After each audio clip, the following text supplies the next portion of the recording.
والصلاة والسلام علی رسولہ الکریم۔ عزیز سامعین گرامی، قرآن پاک اللہ رب العزت کی ایک عظیم الشان، رفیع الشان کتاب ہے۔ اس کتاب کے پڑھنے کے بہت سے آداب ہیں، کیونکہ جو آدمی جتنی آداب کی رعایت رکھتا ہے اللہ رب العزت اسے اتنا ہی نوازتے ہیں۔ جو آدمی کسی بھی عبادت میں تمام شرائط کی آداب کی پابندی کرتا ہے اللہ رب العزت اسے کما حقہ نوازتے ہیں۔ قرآن پاک اللہ رب العزت کی ایک بے مثال اور لازوال کتاب ہے، اور یقیناً اس کے اتنے ہی زیادہ اللہ رب العزت کی طرف سے آداب مقرر ہیں۔ میں چند آداب کا تذکرہ کرنا چاہوں گا۔ قرآن کریم فرقان حمید کے آداب میں سے ایک ادب یہ ہے کہ قرآن پاک کو پاک حالت میں پڑھا جائے، اس کو چھوا جائے۔ اللہ رب العزت فرماتے ہیں لا یمسہ الا المطہرون، کہ قرآن پاک کو پاکیزہ لوگ ہی چھوا کریں، ہاتھ لگائیں۔ تو یقیناً قرآن پاک ایک عظیم الشان کتاب ہے، اس کے لیے اتنا ہی بڑا ادب چاہیے کہ اللہ رب العزت اپنے پاک کلام میں فرماتے ہیں کہ اسے پاکیزہ لوگ ہی ہاتھ لگایا کریں۔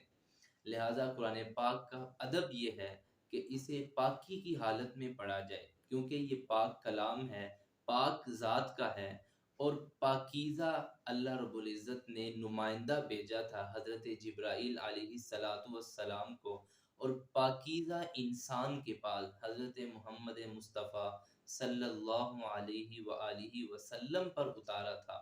تو جب اس قرآن پاک کی نسبت ہی پاک ہے تو اسے قرآن پاک کو پاکیزہ حالت میں پڑھنا ہی سب سے بڑا ادب ہے۔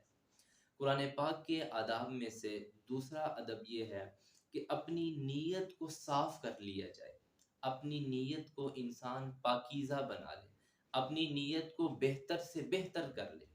جناب نبی کریم صلی اللہ علیہ وآلہ وسلم فرماتے ہیں وَإِنَّمَا لِإِمْرِئٍ مَّا نَوَىٰ، کہ انسان جتنی نیتیں کرے گا ایک عمل میں، انسان کو اس کی نیت کے بدلے اتنا ہی اللہ رب العزت نوازتے جائیں گے۔ دیکھیے ایک مثال سے سمجھیے، اگر ایک آدمی کھانا کھاتا ہے لیکن وہ کھانے کے اندر سنت کی رعایت رکھتا ہے، پاکیزہ حالت میں کھانا کھائے، ہاتھ دھو کر کھانا کھائے،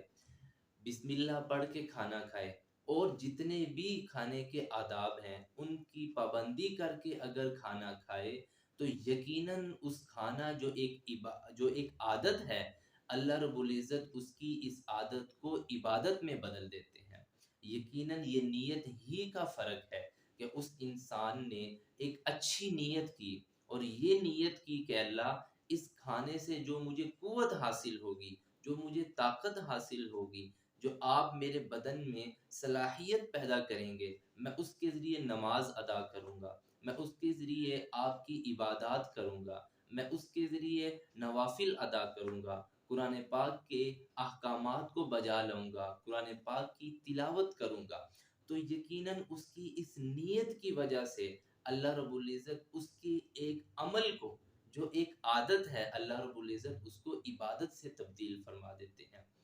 کیونکہ مثال مشہور ہے کہ نیت سے عادت عبادت میں بدل سکتی ہے، اور بری نیت سے عبادت بھی عادت بن سکتی ہے۔ ایک آدمی نماز اس نیت سے پڑھتا ہے کہ ایک آدمی مجھے دیکھ رہا ہے، اس کا دل پھول رہا ہے، اسے خوشی محسوس ہو رہی ہے، ریاکاری کر رہا ہے، ریاکاری کی نیت سے پڑھ رہا ہے، تو اللہ رب العزت اس کی اس عبادت کو عادت میں بدل دیتے ہیں اور اس کے منہ پر وہ مار دی جاتی ہے۔ یہ یقیناً نیت ہی کا فرق ہے۔ اس وجہ سے قرآن پاک کا دوسرا ادب یہ ہے کہ قرآن پاک پڑھتے وقت اپنے دل کو پاک کیا جائے، صاف کیا جائے، اپنی نگاہوں کو پاک کیا جائے، اور یہ نیت کی جائے کہ اے اللہ جہاں آپ مجھے اس قرآن پاک کی برکت سے مجھے آپ ثواب دیں گے، آپ مجھے رزق میں اضافہ کریں گے، آپ میرے اور مشکلات پریشانیاں حل کریں گے، یقیناً آپ اس قرآن پاک کی برکت سے مجھے گناہوں سے بھی بچائیں گے۔ اللہ رب العزت فرماتے ہیں فی شفاء للناس، کہ میں نے قرآن پاک کو اتارا ہی لوگوں کی پاکیزگی کے لیے ہے، لوگوں کی شفا کے لیے ہے۔ تو یقیناً جب ہم نیت یہ کریں گے کہ اے اللہ اس قرآن پاک کی برکت سے ہمارے مسائل حل کر دیجئے، ہماری مشکلات حل کر دیجئے، ہمارے دکھ دور کر دیجئے، ہمیں گناہوں سے پاک کر دیجئے، تو جہاں اللہ رب العزت ہمیں ثواب عطا کریں گے، ان تمام نیتوں کی وجہ سے اللہ رب العزت ہمارے تمام مسئلے حل کرتے جائیں گے۔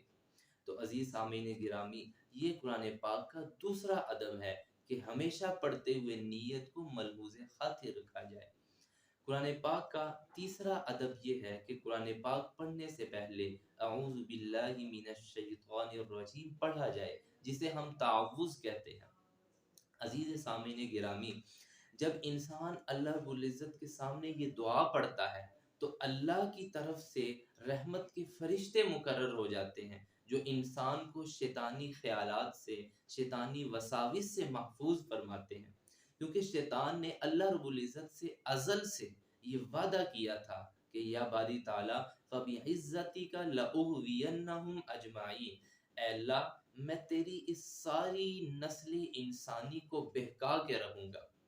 کیوں کہ تو نے مجھے اپنے دربار سے نکال دیا ہے، تو نے مجھے اپنے دربار سے دھتکار دیا ہے اس انسان کی وجہ سے، اے اللہ میں بھی اس نسل انسانی کو گمراہ کر کے چھوڑوں گا۔ الا عبادک منہم المخلصین، ہاں اللہ تیرے کچھ خاص بندے ہوں گے، تیرے کچھ خاص پاکیزہ لوگ ہوں گے، میرا حربہ، میرا داؤ، میرا دھوکہ ان پر نہیں چل سکتا۔ وہ لوگ کون ہوں گے؟ جو اللہ کی پناہ میں آ جاتے ہیں، جو اللہ سے اس کی حفاظت مانگ لیتے ہیں، جو اللہ سے یہ کہہ دیتے ہیں کہ اے اللہ میں کمزور ہوں، میں عاجز ہوں، میں اس شیطان کا مقابلہ نہیں کر سکتا، میں اس شیطان کے دھوکے کو اپنے سے دور نہیں کر سکتا، میں اس کے وساوس سے نہیں بچ سکتا، اے اللہ آپ مجھے اپنی پناہ میں لے لیجئے، آپ مجھے اپنی پناہ میں لے کر اس کے وساوس سے بچا لیجئے اور مجھے قرآن پاک پڑھنے کی توفیق عطا فرما دیجئے۔ تو جب انسان تعوذ پڑھتا ہے تو اللہ کے ساتھ اس کا ایک تعلق اور رابطہ ہو جاتا ہے، اس تعلق اور رابطے کی وجہ سے انسان شیطانی خیالات سے محفوظ ہو جاتا ہے۔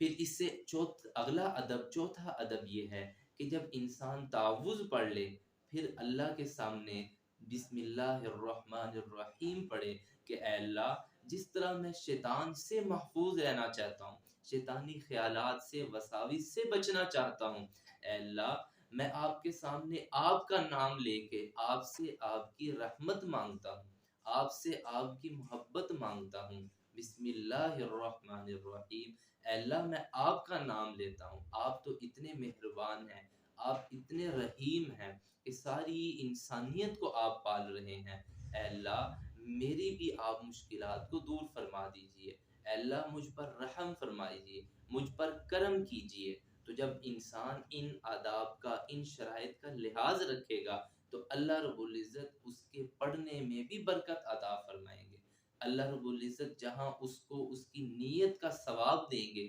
وہاں اللہ رب العزت جتنی نیتیں کرتا جائے گا اللہ رب العزت اس کی نیتوں کے بدلے اتنا ہی اس کو نوازتے جائیں گے۔ لہذا عزیز سامعین گرامی، ہمیشہ یاد رکھیے قرآن پاک کو صرف ثواب کی نیت سے مت پڑھیے، بلکہ یہ نیت کر کے کہ اللہ ہم نے اس کی برکت سے ہمیں گناہوں سے بچا لیجئے، ہمیں گندگیوں سے بچا لیجئے، ہمیں گناہوں سے بچا لیجئے، شیاطین سے ہماری حفاظت فرما لیجئے، تو یقیناً اللہ رب العزت ان آداب کی، ان شرائط کی پابندی کرنے کی وجہ سے اللہ رب العزت انسان کو تمام نیتوں کا صلہ عطا فرمائیں گے۔